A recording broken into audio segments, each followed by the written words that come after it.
कश्मीर में जो कुछ हुआ था उसके बाद 140 करोड़ हिंदुस्तानियों का खून खौल रहा था।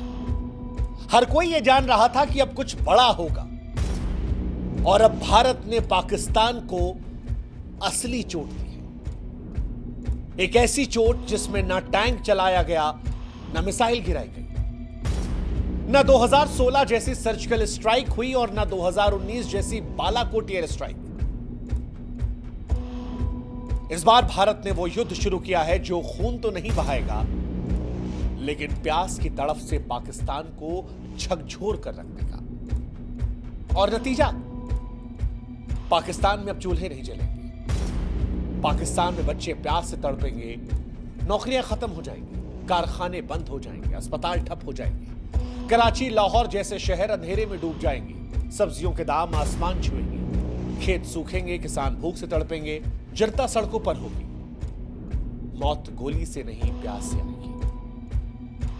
भारत ने पाकिस्तान से उस युद्ध की शुरुआत की है जहां खून तो नहीं बहेगा, लेकिन प्यास की तड़प से पाकिस्तान सूख कर मर जाएगा,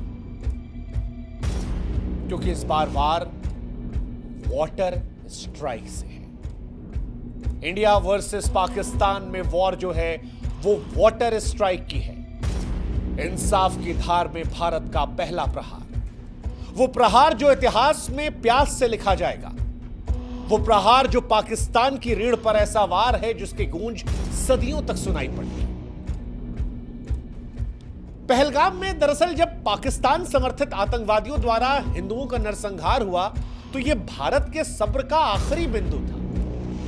और इसके बाद भारत ने वो फैसला लिया, वो समझौता तोड़ दिया जिसे मानवता के लिए उसने तब भी निभाया जब 1965-1971 में भारत पाकिस्तान के बीच में युद्ध हुआ, जब 1993 में पाकिस्तान ने मुंबई में हमला करवाया, जब 2001 में पाकिस्तान ने संसद में हमला करवाया, 2008 में 26/11 का नरसंहार हुआ, 2016 में उरी और 2019 में पुलवामा में हमारे जवानों पर पाकिस्तान ने हमला करवाया। उसके बावजूद भी भारत ने जिस समझौते को निभाए रखा था, इस बार भारत ने अपने सब्र के बांध को तोड़ दिया और बांध को अब रोकने का फैसला किया जो पाकिस्तान को बूंद बूंद पानी के लिए तरसा देगा, पाकिस्तान को अंधेरे में डाल देगा, पाकिस्तान की बर्बादी की तरफ सबसे बड़ा निर्णायक कदम उठा देगा।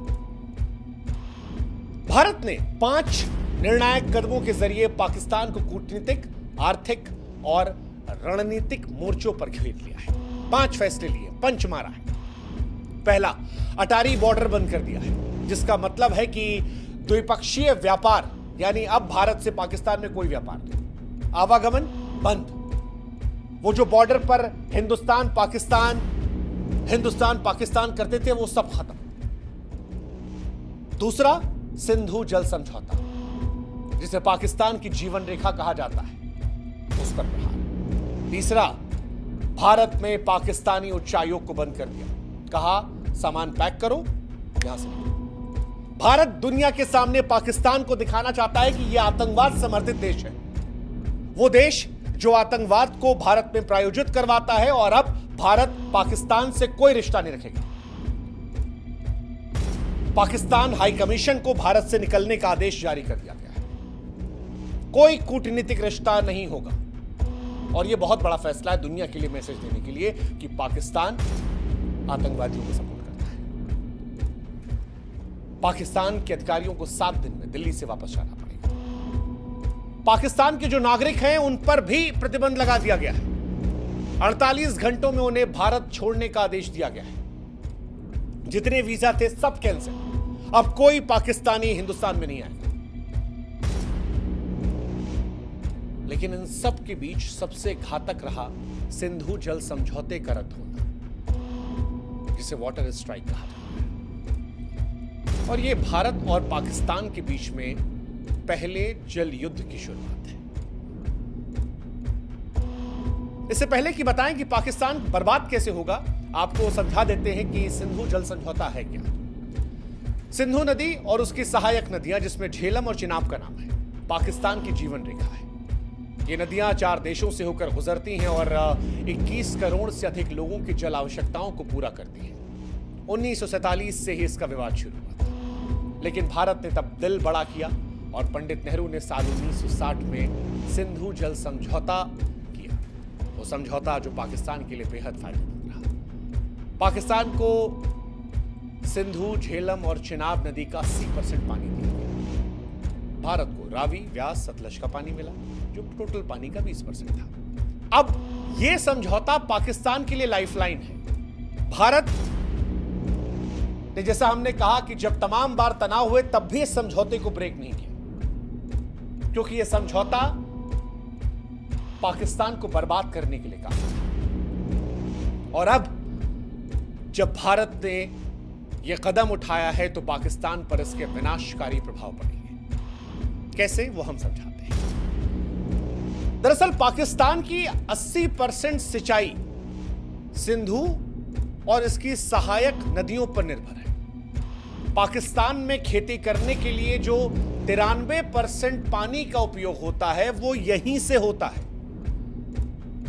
और बिना पानी के पाकिस्तान के जितने खेत हैं वो सब बंजर हो जाएंगे, फसलें नष्ट हो जाएंगी, किसान बर्बाद हो जाएंगे, हताशा नजर आएगी। ये पहली कहानी है। असर क्या होगा? असर यह भी होगा कि खेत खलिहानों के साथ साथ पाकिस्तान के जो बड़े शहर हैं, कराची, लाहौर, मुल्तान, इन शहरों में जल आपूर्ति इन्हीं नदियों पर निर्भर है। अब पानी की कमी होगी तो लोग एक एक गिलास साफ पानी के लिए तरसेंगे। पाकिस्तान में माएं अपने बच्चों के लिए पानी की तलाश में भटकेंगी। अस्पतालों में मरीजों का इलाज प्रभावित होगा। तीसरा, पाकिस्तान अंधेरे में डूब जाएगा। सिंधु बेसिन पर बने हाइड्रो पावर प्रोजेक्ट पाकिस्तान की बिजली का प्रमुख स्रोत है। पानी की कमी से बिजली का उत्पादन ठप हो जाएगा। पाकिस्तान के बड़े शहर कराची, मुल्तान, लाहौर, ये सब शहर अंधेरे में डूब जाएंगे, कारखाने बंद हो जाएंगे। और अब क्योंकि गर्मी आने वाली है, ऐसे में ये गर्मी असहनीय हो जाएगी, बर्दाश्त के बाहर हो जाएगी। पाकिस्तान वैसे भी बिजली संकट का बहुत सामना करता है। बीते साल भी आए दिन पाकिस्तान में ब्लैकआउट हुआ था। इस साल गर्मी पाकिस्तान को बहुत महंगी पड़ी। खेत खलिहानों में क्योंकि पानी आएगा नहीं, तो पाकिस्तान में फसलों की कमी के चलते अनाज और सब्जियों की कीमतें जो है वो आसमान को छू जाएंगी।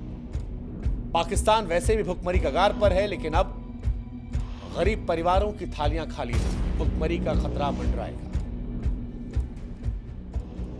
अब क्योंकि कृषि और बिजली क्षेत्र ठप रहेगा तो पाकिस्तान की अर्थव्यवस्था चरमरा जाएगी, निवेशक भाग जाएंगे, बाजारों में अस्थिरता रहेगी। इसके साथ ही पाकिस्तान में जनसंख्या विस्थापन होगा, क्योंकि जहां जहां ये समस्याएं बढ़ेंगी वहां से आबादी कहीं और जाएगी, और जहां पर जाएगी वहां का सारा सिस्टम डैमेज हो जाएगा।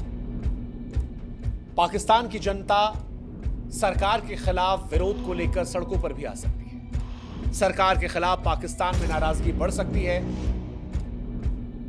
और पाकिस्तान में सरकार को तमाम तरह की परेशानियों का सामना करना पड़ सकता है। पाकिस्तान में बेरोजगारी पहले से कहीं ज्यादा बढ़ सकती है, क्योंकि कृषि और बिजली क्षेत्र से ठप हुआ सब कुछ तो अर्थव्यवस्था चरमराएगी। पाकिस्तान वैसे ही निवेशकों की कमी से परेशान है, और इसके बाद निवेशक भाग जाएंगे, कंपनियां बंद हो जाएंगी, बाजारों में अस्थिरता बढ़ेगी, और पाकिस्तान अलग अलग दृष्टिकोण से बर्बादी की तरफ चला जाएगा। हालांकि क्या ऐसा कल से ही होने वाला है? तो जवाब है नहीं। भारत ने जो ये फैसला लिया है, ये ऐसा नहीं है कि कल से ही पाकिस्तान को बर्बाद कर देगा, क्योंकि कई लोग के मन में सवाल है कि क्या ऐसा फैसला लेने के बाद पाकिस्तान तुरंत बर्बाद हो जाएगा, या बर्बाद पाकिस्तान होगा तो कितना समय लगेगा? इसका जवाब भी हम आपको देते हैं। सिंधु जल संधि टूटने से तत्काल गंभीर नुकसान पाकिस्तान को नहीं है। क्यों नहीं है वो समझाते हैं। सिंधु, झेलम, चिनाब नदियों का पानी जो है वो तुरंत नहीं रुकेगा, क्योंकि ऐसा करने के लिए भारत को बड़े बांधों की जरूरत है, जो फिलहाल अभी तैयार नहीं है। इसके अलावा पाकिस्तान के पास तारबेला, मंगल जैसे जलाशय भूजल है, जो कुछ महीनों तक कृषि, पानी, बिजली की जरूरतों को पूरा कर सकते हैं। एक, भारत ने फैसला आतंकवाद के दृष्टिकोण से लिया है, लेकिन पाकिस्तान भी इसके बाद छाती पीटने विश्व बैंक और अंतर्राष्ट्रीय समुदायों के पास जाएगा, मानवता की दुहाई देगा, आवाम को बचाने की अपील करेगा और अंतर्राष्ट्रीय समुदाय के जरिए भारत पर दबाव डलवाने की कोशिश करेगा। हालांकि भारत की सरकार ने जब यह फैसला लिया है तो वो इसके परिणामों से वाकिफ रही होगी कि क्या हो सकता है। तीसरा, पाकिस्तान बारिश या ग्लेशियर पिघलने से बच सकता है, क्योंकि ऐसा रहा तो नदियों में पानी बना रहेगा। पाकिस्तान जो छोटे छोटे नहरें हैं, जलाशय है, भूजल है, उनका इस्तेमाल करके तत्कालिक तौर पर परेशान नहीं, ये बात सच है। तुरंत खतरा नहीं है पाकिस्तान पर, लेकिन एक सच जो है वो ये कि हर पाकिस्तानी के दिल में भविष्य को लेकर डर रहेगा। पाकिस्तानियों में अनिश्चितता बनी रहेगी और जब भी लंबे समय में भारत पूरा पानी रोकने की क्षमता बनाएगा, तब पाकिस्तान में असली संकट आएगा।